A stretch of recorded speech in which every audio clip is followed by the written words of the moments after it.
Greetings and salutations, this is Jason Silverain, and today we'll be looking at the beta pre-release of Precipice, created by Little Red Dog Games. This is set to be released in May 2019, and will be on sale for £9.29. That's English pounds, however. But the price doesn't really vary too much. I think it goes up to about $14 at most. I think that's Canadian as well, but it's still relatively cheap for what you're going to get. And what you're going to get is quite a decent game. If you've not heard of Little Red Dog Games, that's not unsurprising. Precipice is only the third game in their itinerary. Their most famous game is probably their first game, Rogue State, which was released in 2015.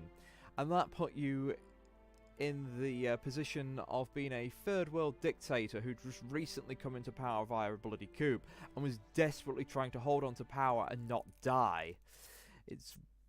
A lot of it was quite stressful, to be honest. I might just go back and do some videos on it. I've also got the game, and again, it was good, but it was stressful, and Precipice is no different. Now, this is made in the Godot engine. First time I've actually heard of the engine, in fact, but it's nice to see some more open source free engines out there. It's brilliant for indie devs. I've been actually looking through some of the titles available, and there's some quite interesting things made in it. The fact you can do 2D and 3D is also a bonus.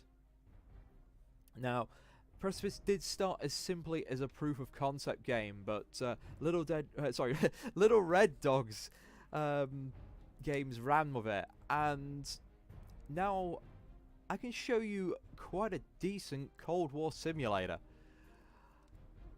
Now, going into the guts of it, there's no real settings at this time. Those are being worked on. The Discord up here is live, and I have been sending quite a few bug reports in my playtest so far.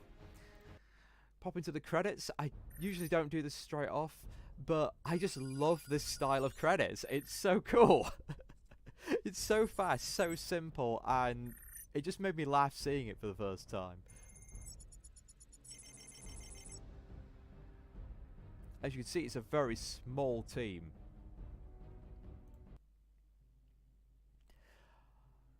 And for your achievements and various things you can earn in the game, you have your medal cabinet. So if anyone sees me online, beat me and you'll get a medal. But yes, this gives you some nice things to aim for in the game. I mean, winning alone is hard enough, but this gives it a nice little bit of challenge, and it unlocks further things that can be equipped to your character, as I'll go into a bit more detail in just a second. So we're going to go into single player. Now, you may have well, you probably have noticed at this point, everyone's got animal heads. That is the sort of gimmick in this game. Each country is represented by a different animal. It's a really cool art style. Some of them are a little stereotypical. I'm sure someone out there is going to take offense to what their country's animal is, but you know, some people are just spoil sports. Now, as you can see, I have a very low win percentage. Seriously low. I've got not even 1% at this rate. And this pretty much tells you how my previous games have gone. I've won one, lost one, and mutual nuclear destruction and all the others. And you can start with a classic map, but later on you'll be able to have your own pick sides. The Americans, as stated, have more allies, but Soviets have work on the space race. But to be honest, the advantage of having a slight head start in the space race, I don't think is as good as the additional allies. You can tweak the AI to either make it more offensive, you know, measured risks, or really aggressive. You can also change the resources across the world to be realistic distribution or completely randomized. Either way, the AI tries to learn your strategy as you play through, and I think it learns slightly from your previous games, which means you kind of have to mix things up each time you play. If there's one thing I've learned, the AI likes to flip the table. It does not like losing, and if it is losing, it will just quite happily kamikaze the world into nuclear war. So yes, so far I tend to win more as the Soviets, but we're going to go with the American Eagle here. So when you choose, you have 3 perks. So far, I found stopping enemy agents deploying tends to be a bit more useful than detecting them. And this blue one here is actually one I've unlocked. Oh, and I've also got Kennedy Speech, which is down here, which gives me a little bonus in the space race, which pretty much completely nullifies Russia's advantage at the start. So, let's just select a few of these. I'm not going to play a full game. Well, I might do, considering how fast these games can go, but I very much doubt it. Okay. This is not a war game. Both you and your rival possess the necessary firepower to annihilate each other with a push of a button. The path to victory will require diplomacy, subterfuge, and misdirection. And that is the name of the game. As you can see, this is the world map, and I do like the textures used. And this is essentially your sources of power. Dark blue are people aligned with you. Red, well, dark blue is aligned with America. Red is Russia. And light blue and light red are people who favour you, but aren't fully aligned. Down here are your victory point counters. You have to get quite a few, or just have the most by the end of turn 50. And you get victory points by basically having a united front, which is pretty much having all the people in a region ally with you, or simply have the majority, where you have most of them ally with you.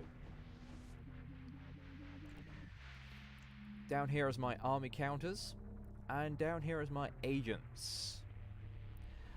Fun thing with agents is if they get caught and killed, you do not get any more agents. You only have 3 to start with, and that's all you get. Up here is your resources. You sort of get these by doing trade deals, and also by having allies who have particular resources. So there's no demand for any resources yet. Quite a few regions are a bit unstable, but here we go. Food supply. These are the main areas of the world that will give you food. Raw materials, manufactured goods, and no one wants. I've got no trade agreements yet, so yeah, nothing to show. Over here you'll have the news. Not really much goes on in the news, but it's nice to have a bit of flavour in the game. And up here in the corner of the cash, that's more of representing how many actions you have left. Some things take 1 action, others take 3. But to start the game, I've yet to really discover a good starting strategy. It really depends on what the AI's own perks are, so I can't drop agents into Sahara? I don't know, I've never heard of that country. I won't be doing anything in Cuba or Afghanistan, really, because otherwise it's got a very good chance to detect me. And I've got nothing, so I can't really do trade agreements. But actions you can do just by default is diplomacy, which is difficulty changes depending on how much a country likes you. You can counter spy, which is try to assassinate any enemy spies if they're set up in that region, or send your own agent there. And as you can see, if I'm in another country, diplomacy is very low, only 10% chance. But I can fuel protests, and that will make a country less stable, which is represented by these 4 little dots in the middle. As you can see, some countries are more stable than others. Like this chap, Sudan is not stable whatsoever. So I'm going to start off by trying to destabilize China, India. In the meantime, that'll distract him to think I'm trying to claim this area. I will try diplomacy with Mexico. I've only got a 65% chance, and a very frustrating thing with the game is if you fail one of these rolls, because you need, I think, 4 to 5 successes to get someone to go up a rank with you, so to say. I'm trying to think of a better way of saying that. So, see, 75. If I fail this one now, it'll go back down to 65. And that is annoying as hell. It is really, really frustrating. So, I've been relatively fortunate there. I'll only do it twice for now. That leaves me with one more move. And I'll go back to the United States. And here I can take part in the space race. Oh, this other bar here is also domestic approval. You get domestic unrest for basically being a warmonger. So if you do wars for too long, well, expect to basically be ousted from power. And that's usually how I win. I usually make Russia get into a lot of wars. Oh, he's placing an army in Cuba. He's invading Pakistan. And this brings up the emerging crisis option. Now, I can try and force him to take back his go by protesting. I'm going to show you just how wrong this goes. Alright, I'm going to protest. Now that's the threat level going up. And they make manufacture justifications for their actions. No good, really. So, if I back down now, South Korea I'll lose influence with them, and Brazil will go neutral. They'll no longer be friendly. So I present my case to the United Nations. Soviet Union refuses to back down. So now, not only will I lose favour with South Korea, Brazil, Ecuador, and then I threaten military intervention. Soviet Union goes to DEFCON 3. And again, if I back down now, I lose more favour, so I ready nuclear missiles. And game over. Russia decided to hit the big red button.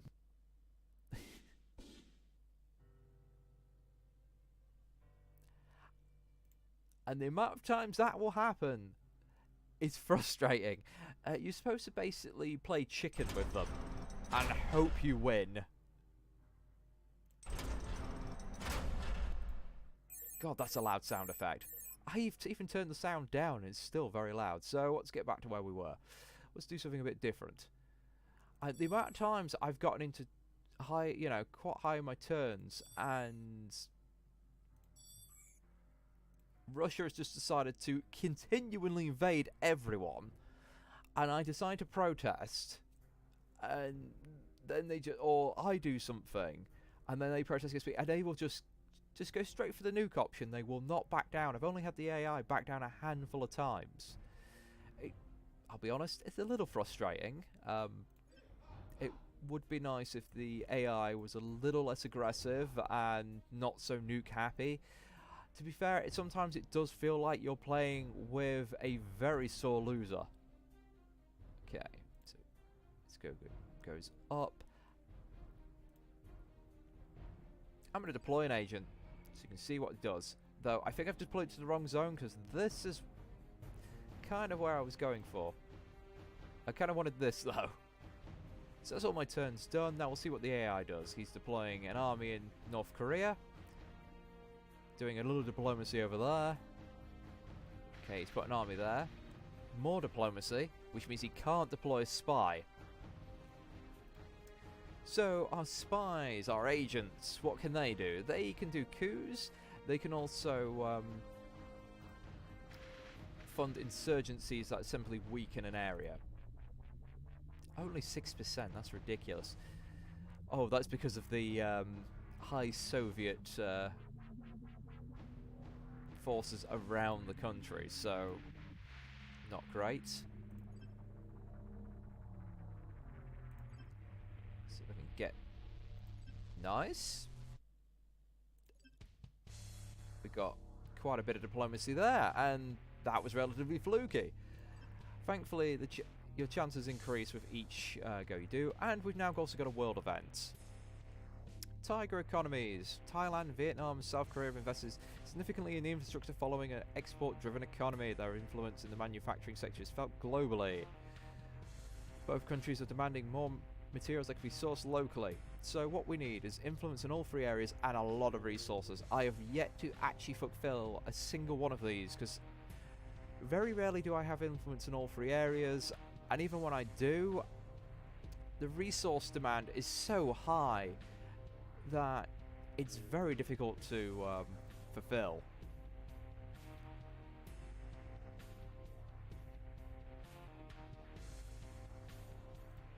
So, what's send a little aid and not enough. The amount of times I have been told this is not enough, do more, is so annoying. It does feel like a little bit too much is reliant on the RNG. There's not much I can do to affect these. It would be nice if I could send an agent there to increase my diplomacy chance above 10%. Oh wait, then again, maybe I can. I've just noticed in the past when I've sent agents to places, they've not really had much effect on diplomacy. But there has been a handful of patches since I last played, so perhaps that's been fixed or changed. The game is evolving as I'm playing it. It's good to see. So, Canada wants oil. I do not have enough oil, and it doesn't tell me how much they need, which is... It'd be nice if there was a little bit more player feedback. I can start a trade agreement with them, so you'll see my resources up here will change. Or not so much in that case. So let's try a trade deal with China. Sorry, with Japan. See, my income goes down, but my manufactured goods go up. There we go. So, oh, sorry, I'm being dumb here. So let's have a look. Here, this is a good one to have.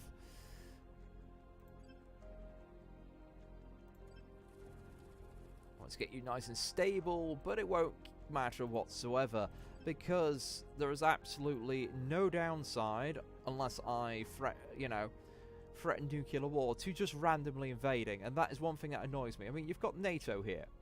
You'd think with NATO that if Russia decided to invade Canada or the UK, you know, there'd be some backlash, but no, there isn't. There isn't any. You know, if I decide not to call them out in the UN, nothing will happen. It'll be more difficult, to be fair, with that whole huge clump of units there, it'll be more difficult for them to invade. They need to send more men, and it's less likely to succeed, but it's still the fact they can just do it with no, you know, issue. Okay, that's annoying. That's him using his agents. And now he's invading Thailand. I'm going to ignore that, because what we can do instead, rather than risking nuclear war, is train their soldiers and wage proxy wars.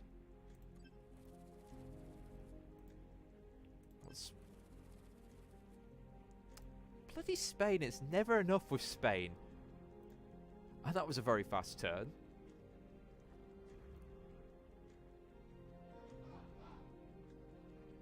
Do you mind not undermining everything I do? So, I honestly do not know what the difference is between training them and aiding them is. You can only do one of them. I think the training is more effective. So let's just undo what they were doing.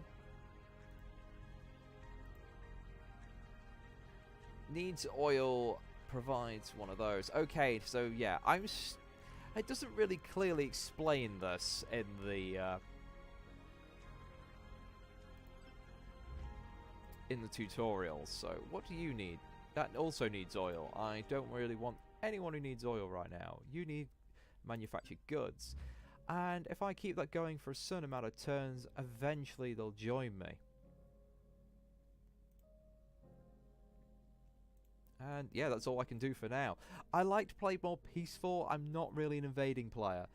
I've often found that also doing coups and stuff like that, kind of a bit pointless, because I get challenged every single time.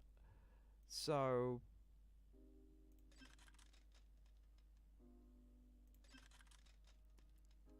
And as you can see, it is frustrating. It's like, there we go. Finally got something going there. There's also a few countries that I don't know what the benefit is to getting them on your side. I mean, if it's not part of one of these scoring groups, I do not know why you would even care if they were Russian or not. Like Greenland, is there any benefit to getting Greenland on my side? I mean, it doesn't have any resources. Maybe in a game where you've got random resources it would matter, but not so much in this. And that is just some of the things I'm having to learn with this game. Alright, so Canada needs oil. USSR's trying to do things. I should have gone with a better one.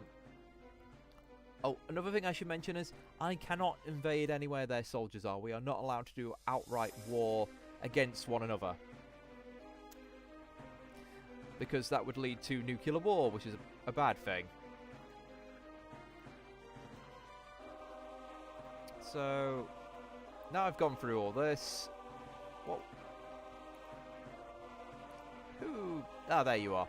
I knew it was someone I'd try to befriend. There we go. Brazil's now aiding us.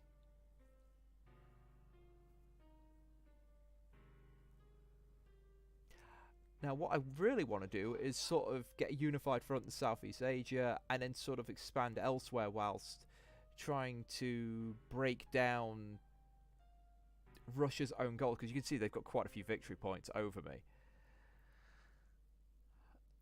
See, because I think they've got like the majority of that. Not quite a united front, but and they're pretty much getting their hands on the Arab League.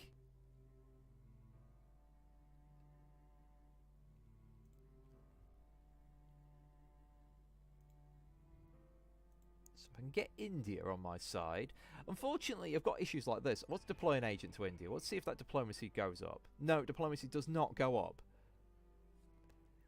Not much I can do there.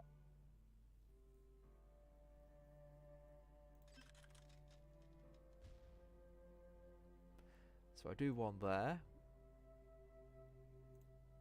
Do another one here.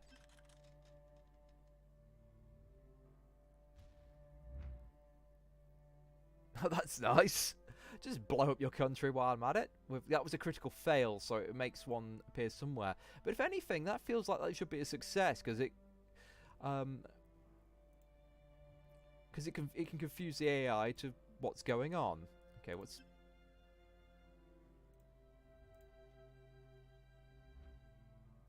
And I have yet to understand why the AI starts just dropping armies all over the world. I mean, it stops me from invading.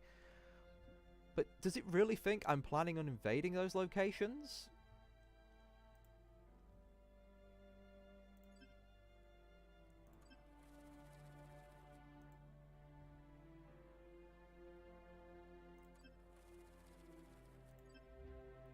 So I'll just distract you over there.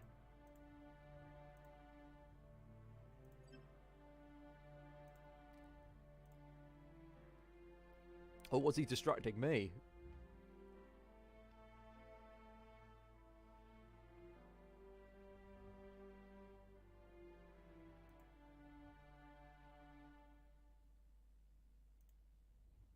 So if I send 20 food here, that makes them nice and neutral. And China, do you need anything? Are you all good? You have any issues? No? We all fine?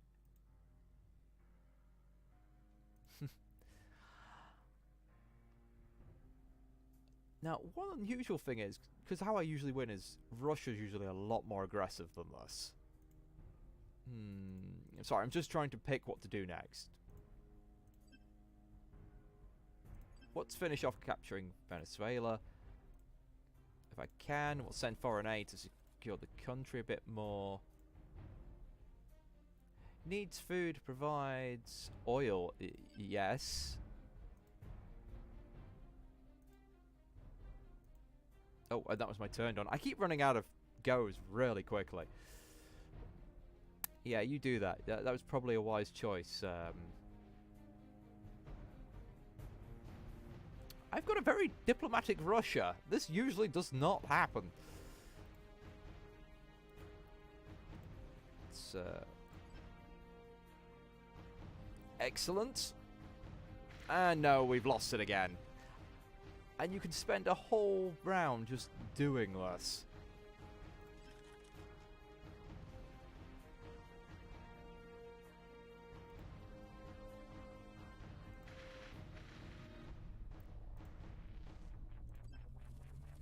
Maybe I was a bit too obvious there.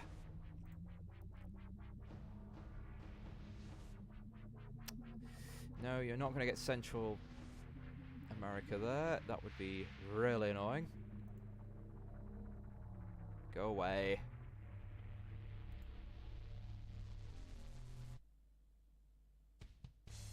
Well, let's make you relatively neutral. Did Greece still need food? Are you good now?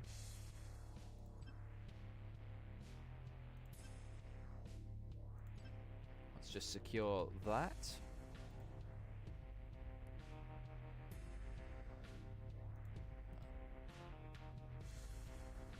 I wish there was some sort of notification when your trade deals were complete.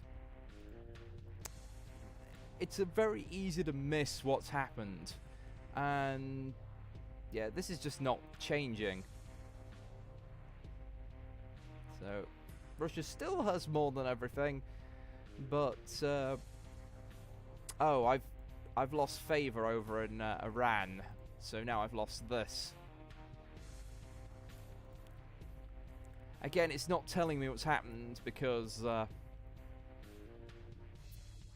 not detecting what they're doing all the time.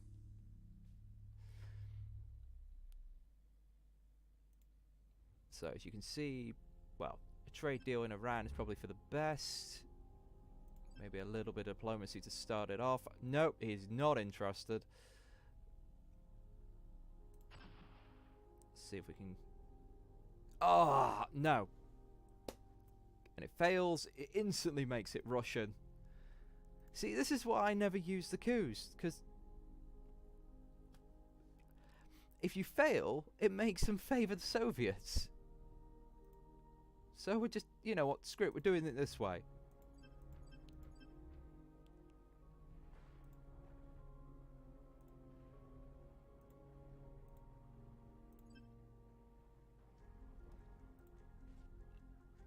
And as you can see, as soon as I do anything, this jerk starts going, no. Finally, for once, he's actually backed down. So he's going to start invading there. I do wish I could just send my own troops after him sometimes, though. No, I'm not even going to bother. So I'm going to train their forces. How's my own war going? They haven't been trained or anything, so that's pretty useful for me.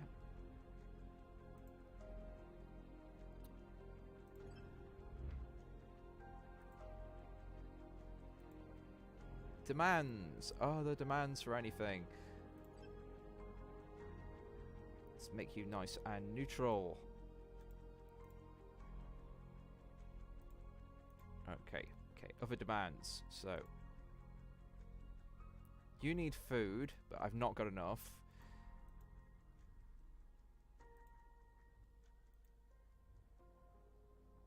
See, Greece is like telling me it needs something, but it's...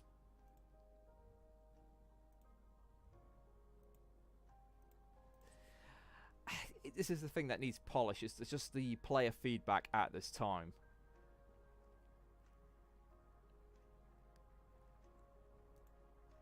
But yeah. Or maybe the reason it's not coming up is because I've not got any points left.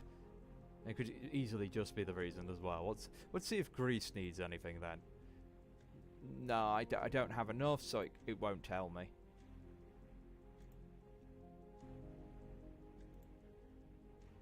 So oil's needed in Yugoslavia. Trade deals have been written.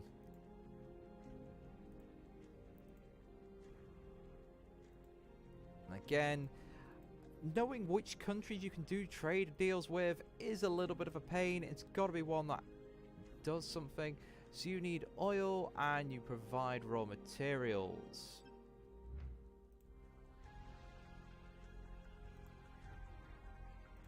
Nope.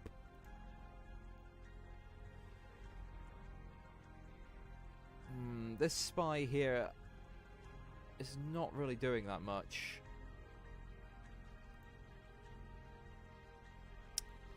And this is the one issue I do have with the game. It's very easy to just... for things to peter on. I mean, what the hell's happened in Canada over here?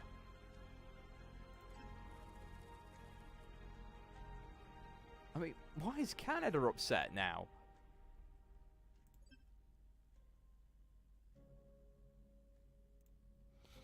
And it does get a little frustrating, because sometimes you're just like, well, I'm about to get like a new area, and then for some reason, like, another country just suddenly goes, no, I am back to like just liking you a bit. It's just so much effort to get a country to join you or be on your side. Hey, my invasion's gone well though.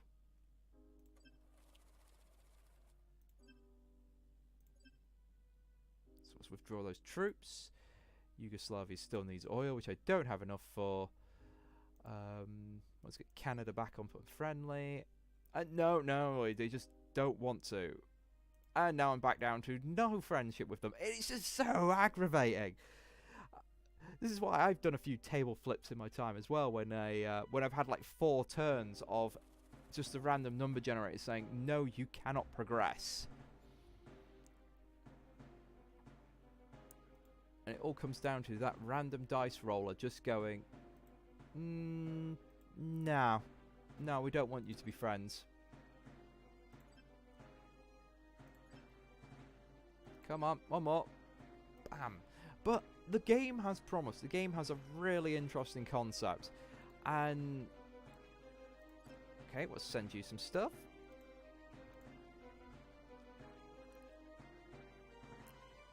Excellent. I've got South America in the majority now. Now if I could just get somewhere else to join me again.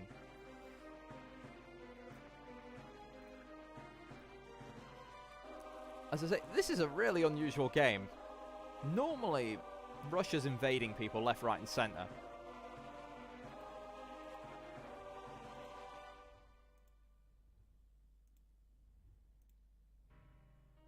Well, Canada are going to be moody, so nope. We're not going to bother with them.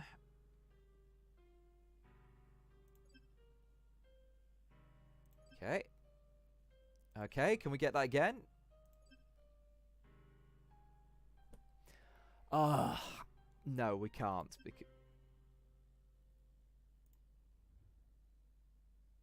Looks like Russia's having exactly the same issue. And see, it doesn't matter. This guy is like friendly with me and he just invades.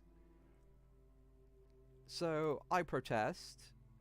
And just for the sake of it, I'm going to go for present my case. Friendly military interaction. He's not going to back down. I've already gone too far in, and if I back down now, I lose too much influence across the world, which pretty much puts me out of the running anyway. So I have to kind of ready nuclear weapons and game over. I think there's just too much. Yeah, this is too many negatives associated with calling out your opponent. I mean, you might as well just go, no, I'm not going to. And I'll just fund a proxy war with insurgents, because you don't lose anything for not intervening. It's like, if NATO gets attacked and I don't intervene, no one gets upset by it, which is really weird. And this is the current state of Precipice. It's definitely one to watch. I recommend it if you like your sort of spy games. I'm still going to try and get my head around the AI. At least the AI is not stupidly predictable. And that's what they promise. They promise an AI that would study your moves and try to counter them and figure out what you're doing. Now, I don't know if it actually does that, but it certainly gives me the impression that it's doing that. That you can trick it and fool it and bluff it into doing moves that you shouldn't, but it's so damn unpredictable. And the thing is like a toddler at times. It just feels like, it's like, oh look, I'm just starting to win, and he just goes, no, flip the table. But I hope you've enjoyed this sneak peek at it. I've leave a link to the Steam store, and again, if anyone else is playing this, let me know. I'd love to hear your feedback.